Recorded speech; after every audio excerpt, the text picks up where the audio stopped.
theme horror.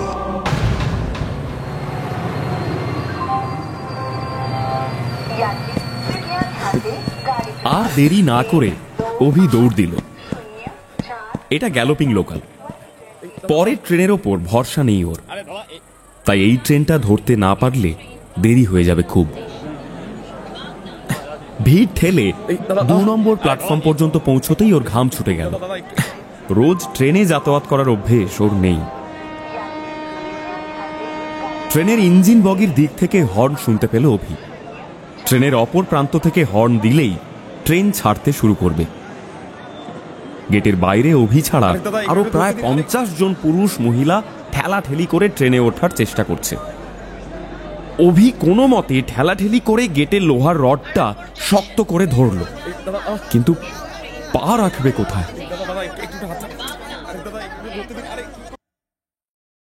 Train ছাড়ার আর তখনই যারা উঠতে পারল না তারা অনেকেই গেট থেকে সরে গেল।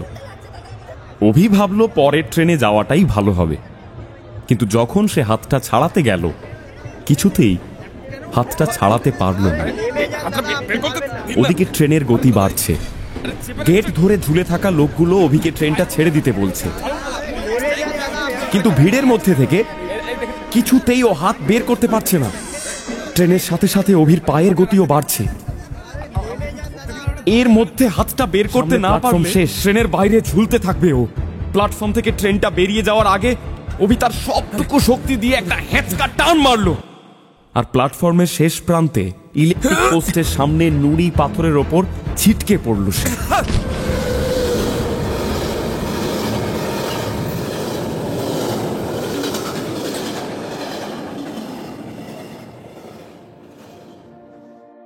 অভির পুরো নাম অভিতোষ রায়।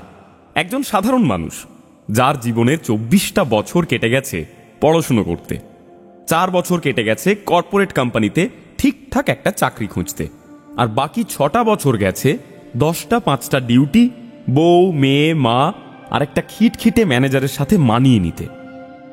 সকালে ঘুম ভাঙার পর থেকে রাত্রে ঘুমানোর আগে পর্যন্ত একটাও কাজ তার ইচ্ছে মতো হয় না। স্ত্রী সমবয়সী, ফলে অভির কথা বেশিরভাগ ক্ষেত্রেই মান্যতা পায় না। বাবা বছর 10 আগে মারা গেছেন।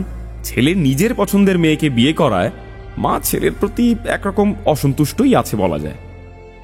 অফিস আর জীবনের চাপে অভি যেহেতু বাড়িতে একেবারেই সময় দিতে পারে না, তাই তার একমাত্র মেয়ের সাথেও সেভাবে ভালোবাসার সম্পর্ক গড়ে ওঠেনি তার ছোট্ট 5 বছরের মেয়েটা দেখে একটা লোক রোজ সকালে ব্যাগ আর টিফিন নিয়ে কোথাও একটা যায়, বোধহয় অনেক রাতে বাড়ি ফেরে। তখন সে ঘুমে কাঁদা। অভির অফিসের বস অবাঙালি, কিন্তু ম্যানেজার বাঙালি। তবে ওই যে বিদেশে বাঙালি বাঙালির বন্ধু হলেও এদেশে বাঙালি কাঁকড়ার জাত।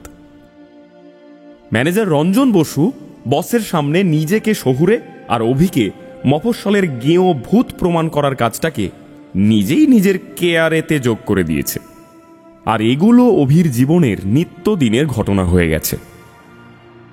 যাই হোক, এবার বর্তমানে ফিরে আসি।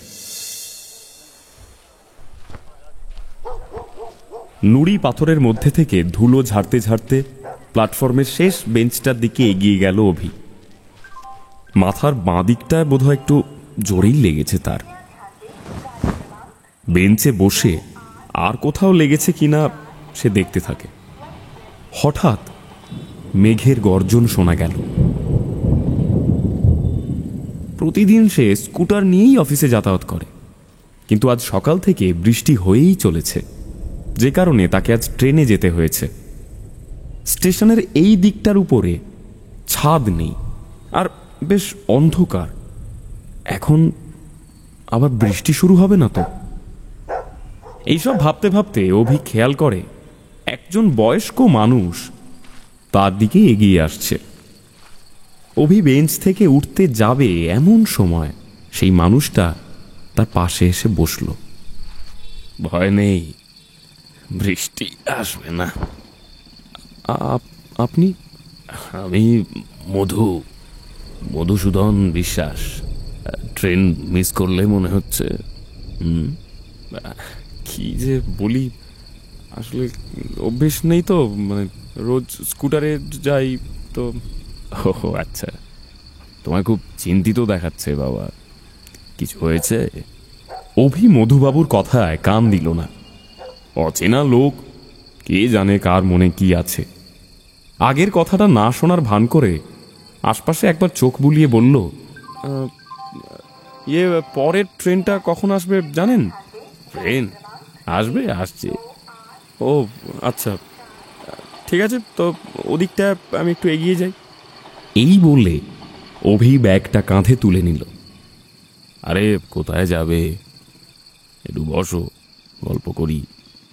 আমাকে ভয় পাওয়ার কিছু নেই বাবা, তোমার বয়সী আমার একটা ছেলে আছে। এবার অভি একটু অপ্রস্তুত বোধ করলো, তারপর বলল, না না, আসলে এদিকটা একটু অন্ধকার তো, তো ওই জন্যই। আরে ছাড়ো তো, স্টেশনটা ফাঁকা দেখছো না, পরের ট্রেনে খুব একটা লোকজন হয় না। মধুবাবুর কথায় অভি প্রথম প্রথম হ্যাঁ না করে ছোট ছোট উত্তর দিচ্ছিল, তবে 2 মিনিট পর যেন কথা বলার বন্যা বইয়ে দিল সে। আসলে সব মানুষই বহির্মুখী হয়, অচেনা মানুষ আর অচেনা পরিবেশই বোধহয় মানুষকে আত্মকেন্দ্রিক করে তোলে। আর কি বলি বলুন তো কাকু, আমার বউয়ের নাম শান্তি, কিন্তু আমার জীবনে একটুও শান্তি নেই। বাড়িতে গেলে হয় বউয়ের খিটখিট, নইলে মায়ের গজগজ। জীবনে কোনো একটা ভালো বন্ধু।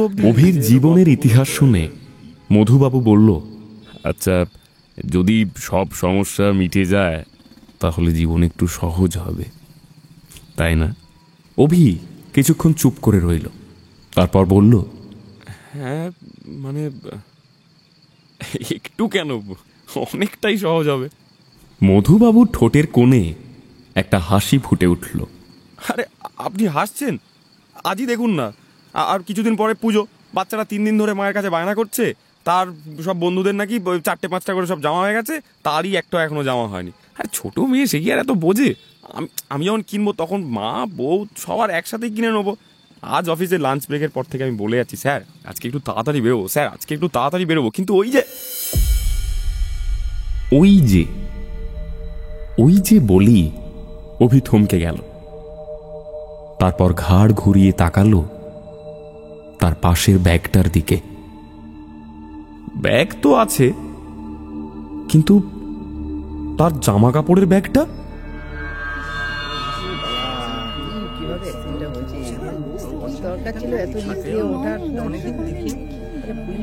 বেশ কিছুক্ষণ ধরেই একটা শোরগোলের আওয়াজ আসছে প্ল্যাটফর্মের শেষ প্রান্ত থেকে। সেদিকে কান যেতেই অভি উঠে দাঁড়ালো, আর সেই সঙ্গে আকাশ ভেঙে নেমে এলো বৃষ্টি।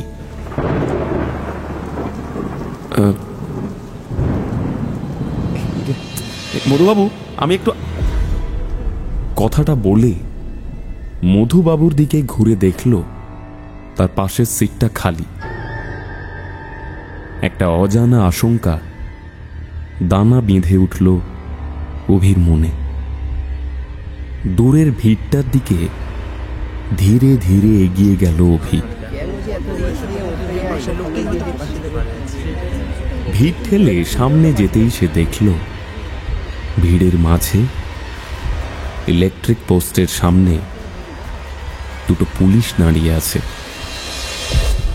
আর তার পাশেই পড়ে আছে একটা নিথর দেহ। তার ডান হাতটা উল্টো দিকে মুড়ে গেছে, পাথরে থেঁতলানো মাথার আশপাশটা রক্তে ভেসে যাচ্ছে। তার এক হাত দূরে একটা ব্যাগ, যেটার থেকে সামান্য বেরিয়ে আছে একটা নতুন কেনা বাচ্চা মেয়ের ফ্রকের অংশ। অভির চোখের সামনে একটা অন্ধকার নেমে এলো।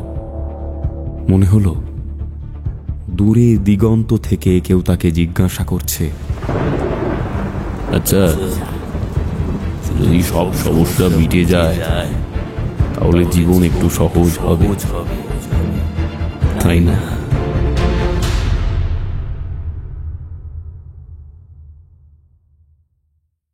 হাড় হিম হরর আপনারা শুনতে পারেন এক্সক্লুসিভলি মির্চি বাংলার ইউটিউব চ্যানেল এবং গানা অ্যাপে।